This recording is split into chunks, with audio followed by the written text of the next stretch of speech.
Hello everyone and welcome back to the channel. New video, new blog, new series. मैं जा रहा हूँ इस बार रणथंभौर। जिस तरह से कॉर्बेट इन मानसून कॉर्बेट को आपने इतना प्यार दिया, इतना सम्मान दिया, उसके बाद मानसून में मैं अगली सीरीज़ रणथंभौर से लेके आ रहा हूँ। जैसा कि आप लोगों को पता होगा, जो मेरे पुराने व्यूवर्स हैं, कि मैं कॉर्बेट सबसे ज़्यादा करने की कोशिश करता हूँ, क्योंकि मुझे कॉर्बेट अपने आप में बहुत ज़्यादा पसंद है और उसमें बहुत कुछ है दिखाने को। हर बार हर चीज़ नई होती है वहाँ पे। जितनी बार मैं जाता हूँ हर बार कुछ नया लेके आता हूँ। उसी तरह से रणथंभौर और सरिस्का, ये दो जगह मेरे दिल के बड़े करीब हैं, तो मैं बार बार चाहता हूँ यहाँ जाना, और मैं जाता भी हूँ। हर सीज़न में करीब करीब मैं जाता ही हूँ, एक बार रणथंभौर और सरिस्का जाता ही हूँ। तो सरिस्का तो नहीं, अगर हुआ तो मानसून में सरिस्का भी करेंगे, लेकिन फ़िलहाल मानसून इन रणथंभौर आपको दिखाने में निकला हूँ। बड़ी ही प्यारी सुबह है। सुबह में ठीक ठाक टाइम पर निकल गया हूँ घर से, 7 बजे करीब। अभी भी अगर टाइम देखें आप तो ये 8 भी नहीं बजा है अभी, और मैं काफ़ी आगे निकल गया हूँ और सब कुछ ठीक ठाक रहा। तो 10 सवा 10 बजे तक मैं रणथंभौर पहुँच जाऊँगा। मैं 2 दिन का ट्रिप रहेगा ये, और प्रोबेबली मैं इस बार कोई सफारी नहीं करूँगा, कुछ डिफरेंट प्लान है। आगे आने वाले एपिसोड्स में आपको मालूम चलेगा।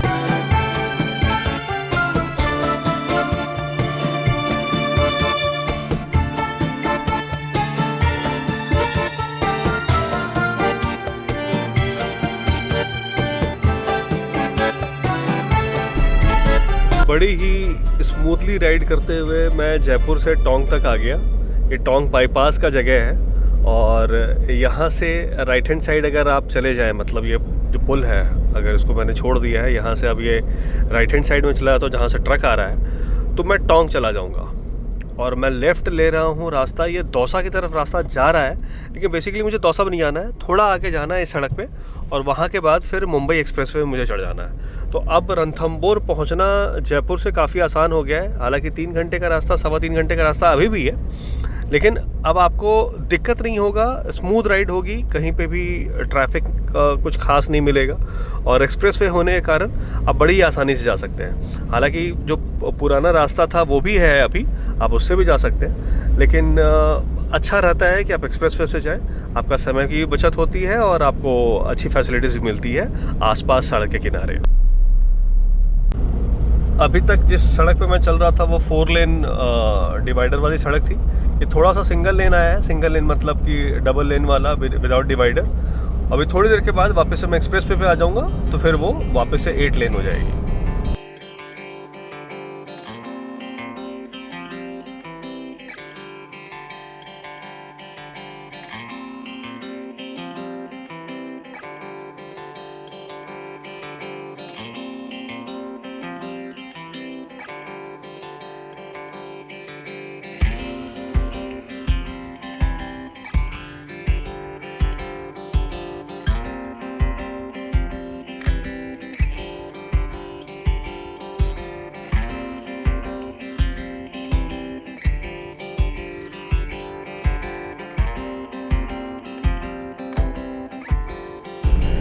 इस टोल पे एंट्री लेने के साथ ही मैं आ गया हूँ एक्सप्रेसवे पे।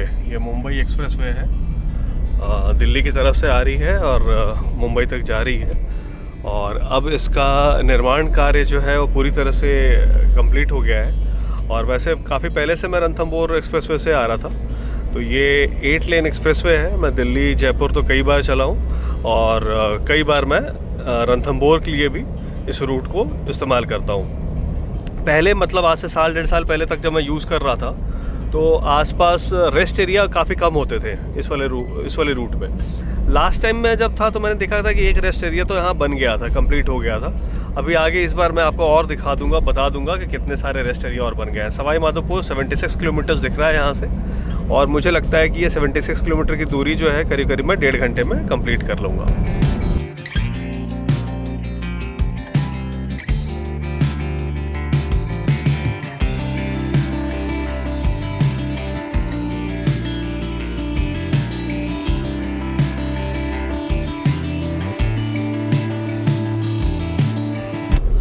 मैं खिड़की के बाहर देख रहा हूँ कि इस एरिया में काफ़ी सारा पानी जमा है। यहाँ अक्सर पानी जम जाता है और जब भी बारिश होती है। हालांकि बारिश हुई है, ऐसी बात नहीं है कि बारिश नहीं हुई है, लेकिन फिर भी जिस तरह से बारिश होनी चाहिए, मुझे लगता है कि अभी तक उस तरह की बारिश हुई नहीं है। मतलब इस साल थोड़ा सा कह भी रहे हैं कि बारिश कम है और बारिशों का माहौल भी कम है और बारिश भी कम हो रही है। हाँ, ये ज़रूर है कि कोई तबाही वाली बारिश नहीं है। काम चलने लायक बारिश तो राजस्थान में हो गई है और पानी का जमाव भी आप देख रहे हैं कि दिख रहा है। लेकिन हाँ, बांधों में पानी शायद अभी और चाहिए और उस हिसाब से भी बारिश और होनी चाहिए।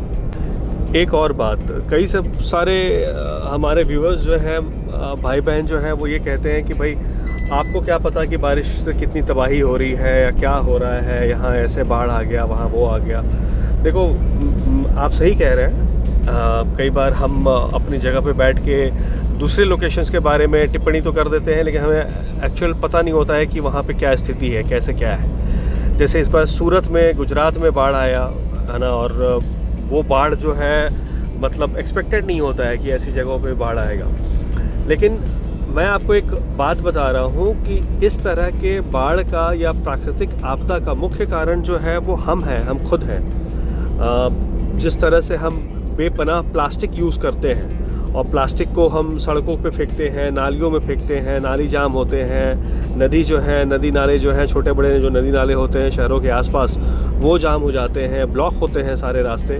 उससे क्या होता है कि जब बारिश होती है, या कहें कि थोड़ी बारिश भी होती है, या थोड़ी से अधिक से मतलब थोड़ी सी अधिक बारिश अगर होती है, तो इस कंडीशन में पानी का जो है जमाव हो जाता है और पानी निकासी का कोई रास्ता नहीं बचता है। जब पानी निकासी का रास्ता नहीं बचेगा तो पानी क्या होगा? पानी सड़कों में फैलेगा, घरों में घुसेगा। और इसी तरह की चीज़ें हमने अमूमन शहर में आई हुई बाढ़ पे देखते हैं। होता क्या है, आपने कई बार खुद ही देखा होगा, जैसे मैं जयपुर शहर में ही खुद कई बार देखता हूँ कि जब तेज़ बारिश आई तो हर तरफ तबाही मच गई। शायद 1 दिन 2 दिन तबाही रही और बारिश ख़त्म हुई और पूरी तरह से तबाही भी ख़त्म। तो इसको हम प्राकृतिक आपदा नहीं बोल सकते हैं, ये मैन मेड आपदा है और कहीं न कहीं इसके ज़िम्मेदार हम लोग खुद हैं और हमारे को अपनी ज़िम्मेदारी लेनी होगी और हमें इससे खुद ही निजात पाना होगा। अगर हम इस पर खुद अगर कंट्रोल नहीं करेंगे तो आने वाले समय में तो भाई साहब और भी मतलब ख़राब चीज़ें होने वाली है। फ़िलहाल मैं ये नज़ारे देख रहा हूँ, बादल है, बारिश नहीं है, सड़क बहुत ही खूबसूरत लग रहा है। लगता है थोड़ी देर पहले बारिश हुई है तो हल्का हल्का गीला भी है। इस सड़क पे जो सबसे बड़ी प्रॉब्लम है वो ये है कि अगर आप अकेले हैं और किसी से बात नहीं कर रहे हैं तो आपको नींद आने लगेगी, क्योंकि ये सड़क बड़ा मतलब जयपुर तक तो फिर भी ट्रैफिक होता है, लेकिन जयपुर के बाद ट्रैफिक काफ़ी कम हो जाता है इस पर। और एक्सप्रेसवे है, 8 लेन है, तो काफ़ी कंफर्टेबल रोड है, अच्छी बनी हुई सड़क है, तो आप आराम से एक स्पीड पे चलते हैं। मैं नॉर्मली 90 to 100 स्पीड पे चलता हूँ और अभी भी मैं उसी स्पीड को मेंटेन करने की कोशिश कर रहा हूँ।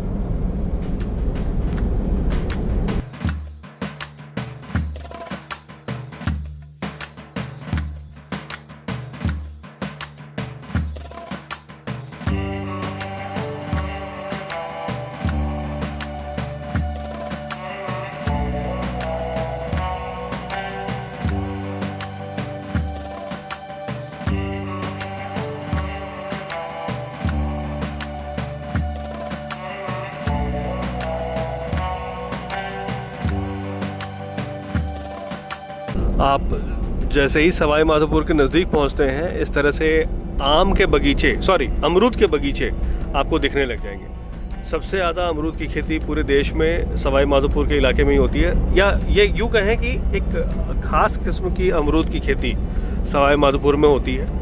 और सवाई माधोपुर जिस तरह से रणथंभौर के लिए और टाइगर के लिए और रणथंभौर फोर्ट के लिए फेमस है, उसी तरह से अमरूदों के लिए और इस तरह से अमरूदों के बागानों के लिए फेमस है। आप कभी भी सवाई माधोपुर आए तो यहाँ के अमरूद ज़रूर ट्राई करें। हालांकि अमरूदों का सीज़न होता है, लेकिन मैंने देखा है कि अक्सर रणथंभौर में के आसपास या सवाई माधोपुर के आसपास अमरूद आपको किसी भी सीज़न में मिल जाते हैं। जिस तरह का रेस्ट एरिया मैं ढूंढ रहा था, उस तरह का रेस्ट एरिया मुझे दिख गया है। अब मुझे लगता है कि यही मेन रेस्ट एरिया, इससे पहले भी एक रेस्ट एरिया था जहां मैं रुक नहीं पाया, लेकिन ये मेन रेस्ट एरिया है। यहाँ पे बर्गर किंग तो मुझे खुला हुआ दिख रहा है, कुछ और छोटी मोटी दुकानें भी खुली दिख रही हैं। और हालांकि अभी दुकानें यहाँ पे कम है और टॉयलेट है, मैं देख रहा हूँ, सुविधाएं हैं। तो मैं सीधा गाड़ी लेके वॉशरूम के पास ही जाके गाड़ी रोकता हूँ। ये एक अच्छा खासा चलता फिरता रेस्ट एरिया है और आने वाले समय में मुझे लगता है कि ये और डेवलप हो जाएगा। जैसे सामने यहाँ पे लगता है कोई दुकान वुकान अभी इनॉग्रेशन हो रहा है और यहाँ पे ये न्यारा का पेट्रोल पंप भी है और सड़क की दूसरी तरफ जो है उधर भी इसी तरह का रेस्ट एरिया है। यहाँ पे टॉयलेट्स भी हैं, सब कुछ ठीक है, लेकिन जो सबसे दुखद जो मेरे को बार बार लगता है वो लगता है लोगों का सिविक सेंस। देखो अब जो है ना, ऐसा नहीं है कि गवर्नमेंट करती नहीं है या गवर्नमेंट ट्राई नहीं करती है अच्छा करने की। बहुत सारी चीज़ें अच्छी हो गई हैं यार, वर्ल्ड क्लास हो गई। मतलब मैं किसी गवर्नमेंट पे नहीं जा रहा हूँ कि बीजेपी ने काम किया, कि कांग्रेस ने काम किया, कि किसी थर्ड पार्टी लेफ्ट पार्टी ने किसने क्या काम किया, लेकिन अगर आप देखो ओवरऑल तो हर तरफ आपको डेवलपमेंट के नाम पे ऐसा नहीं कि बिल्कुल नील बट्टा सन्नाटा है। हर तरह का डेवलपमेंट हर जगह। इतनी ज़्यादा आबादी वाले देश में, ऐसे देश में नहीं हो सकता है, या होगा भी तो धीरे धीरे होगा, एक समय के बाद ही हो पाएगा। बहुत सारी चीज़ें सुधरी है, लेकिन साला हम कब सुधरेंगे यार? कब मतलब जानवरों से हम इंसान बनेंगे? कुत्ते बिल्ली की तरह रहते हैं यार, कुत्ते बिल्ली की तरह। वॉशरूम में मैं गया, एक बंदा वहाँ सफाई कर रहा है, सफाई किया उसने, सब कुछ किया, लोगों ने वॉशरूम यूज़ करके ऐसे ही छोड़ा हुआ है। एक फ्लश होता है वहाँ पे भैया, वो दबाना होता है। जो लोग देख रहे हो और ऐसा नहीं करते हो, समझो एक फ्लश होता है, फ्लश। वो ऐसे करके हम दबाएंगे तो फ्लश हो जाएगा, टॉयलेट हमारा साफ हो जाएगा। वो ज़रूरी होता है करना वहाँ पे। इसके अलावा आपको छोटी छोटी चीज़ों का ध्यान रखना होता है। वहाँ पे सिगरेट पी के आप वहाँ पे नहीं फेंकते हैं, आप वो बड नहीं फेंकना होता है सिगरेट का वहाँ पे। वो सिगरेट के बड फेंकने की जगह नहीं है। इनफैक्ट आप सिगरेट यूज़ ना करें टॉयलेट के अंदर। आप जाओगे एयरपोर्ट में या कहीं पे तो सिगरेट यूज़ करोगे क्या? वहाँ पे सिगरेट पीते हो क्या वहाँ टॉयलेट में? लेकिन यहाँ क्यों पी रहे हो भाई? यहाँ क्योंकि अलाउ कर दिया लोगों ने। किसने अलाउ किया? किसी ने अलाउ नहीं किया। साफ सुथरी चीज़ें जगह बनी हुई है, अच्छी जगह बनी हुई है। देखो कितना सुंदर लग रहा है। लाके आप प्लास्टिक फेंक देना, हर जगह पे लाके प्लास्टिक फेंक देना। तो यार मतलब देखो, ये सब चीज़ें सीखना पड़ेगा, हमें खुद से करना पड़ेगा। ये किसी को आप लोग दोष दे। अब देखो यहाँ जो लोग आते होंगे ना, वो ठीक ठाक ही लोग आते होंगे, मुझे ऐसा लगता है। कोई गाड़ी से आ रहा होगा, कोई किसी से आ रहा होगा। कोई ऐसा नहीं है कि मतलब कोई भी उठाई गिरा आके यूज़ कर रहा होगा। कर भी रहा है तो कौन हो यार? उठाई गिरा हो तो तुम जाके वो काम करना करो ना, टॉयलेट तो साफ रखो, इसमें क्या दिक्कत है प्रॉब्लम ये। मतलब हम लोग को सफाई तो रखनी पड़ेगी। मैं अपने नॉर्मल ट्रैवल ब्लॉग में या वाइल्ड लाइफ वाले कंटेंट में मैं इस तरह की बातें नहीं करना चाहता हूँ कि फालतू की बकर लगे किसी को, लेकिन ज़रूरी है ये बोलना, इसलिए मैं बोल रहा हूँ। हल्की हल्की बारिश शुरू हो गई है और इस हल्की हल्की बारिश में मैं भी करीब करीब सवाई माधोपुर के कट पे पहुंच गया हूं। अभी थोड़ा सा सवाई माधोपुर अभी लंबा और है, लेकिन ये 1 किलोमीटर पे सवाई माधोपुर का कट आ गया है। अब मैं एक्सप्रेसवे को छोड़ दूंगा।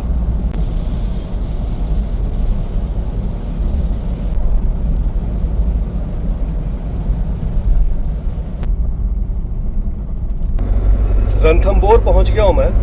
और कहीं भी किसी भी शहर में अगर जाता हूँ या किसी भी टूरिस्ट लोकेशन पे मैं जाता हूँ, तो वहाँ पहुँचने के बाद वहाँ पहुँचने से पहले मेरे लिए जो सबसे इम्पॉर्टेंट काम होता है वो होता है मेरा होटल बुकिंग।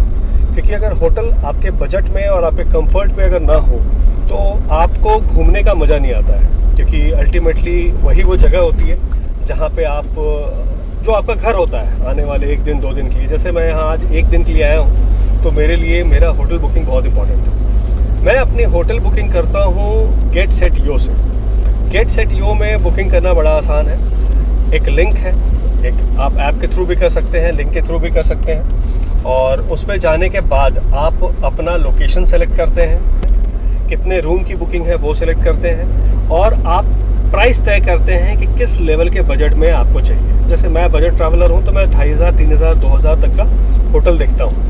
आपको वो तय करना होता है और उसके बाद आप अपने डेट्स डालते हैं कि आपके कौन से डेट की बुकिंग है, चेक इन कब है, चेकआउट कब है, और आपके पास वहाँ पे कई सारे ऑप्शन आ जाते हैं। ऑप्शन आने के बाद आप देख करके, रेटिंग देख करके और भी चीज़ों को देख करके आप होटल बुक कर सकते हैं। होटल बुक कर लें। और होटल बुक करने के लिए अगर आप मेरा coupon code road runner star use करते हैं तो आपको मिलेगा डिस्काउंट 5% से लेकर के 2000 रुपये तक। तो अगर डिस्काउंट मिल रहा है, कुछ फ़ायदा हो रहा है, तो यूज़ करने में दिक्कत क्या है? तो यूज़ करें, मेरा coupon code road runner star, get set यो से ही बुकिंग कराएं। और हाँ, आप गेट सेट यो से फ़्लाइट बुकिंग भी करा सकते हैं। तो एक बार फ़्लाइट बुकिंग, होटल बुकिंग करा के ज़रूर देखें और ज़रूर इस्तेमाल करें मेरा coupon code road runner star. और अगर 2 पैसे बचते हैं, कुछ फ़ायदा होता है, तो उसमें दिक्कत क्या है? फिलहाल मैं आपको बता दूं कि ये है रणथंभौर त्रिनेत्र गणेश जी का गेट।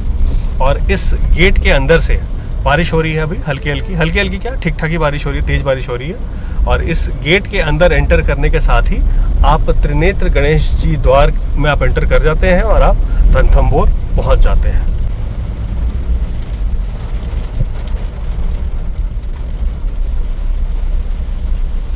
तो रणथंभौर में मेरा स्वागत झमाझम बारिश से हुआ है।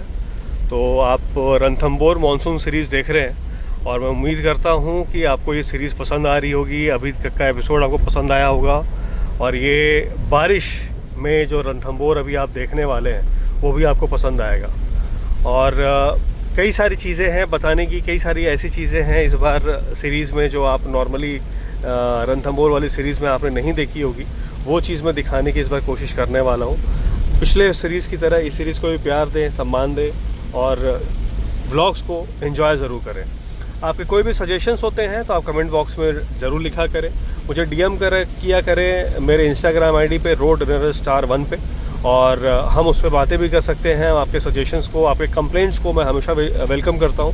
अगर जेन्युइन कंप्लेंट है, जेन्युइन सजेशन है तो ज़रूर सुनी जाएगी। और मैं चाहता हूं कि इम्प्रूव करने के लिए, क्वालिटी इम्प्रूव करने के लिए, कंटेंट इम्प्रूव करने के लिए मैं हमेशा काम करूं और आपसे सजेशंस लेता रहूं। फ़िलहाल मैं रणथंभौर पहुँच गया हूँ और मुझे अभी होटल चेक इन करना है। मैं जैसा कि मैंने बताया कि होटल बुकिंग अभी जस्ट मैंने थोड़ी देर पहले की है, यहाँ आने के बाद किया है। क्योंकि बारिश बहुत तेज़ हो रही तो मैं कहीं और जा नहीं सकता हूँ, मैं होटल ही जाऊँगा। होटल चेक इन करने के बाद थोड़ी देर के बाद फिर हम लोग मिलेंगे।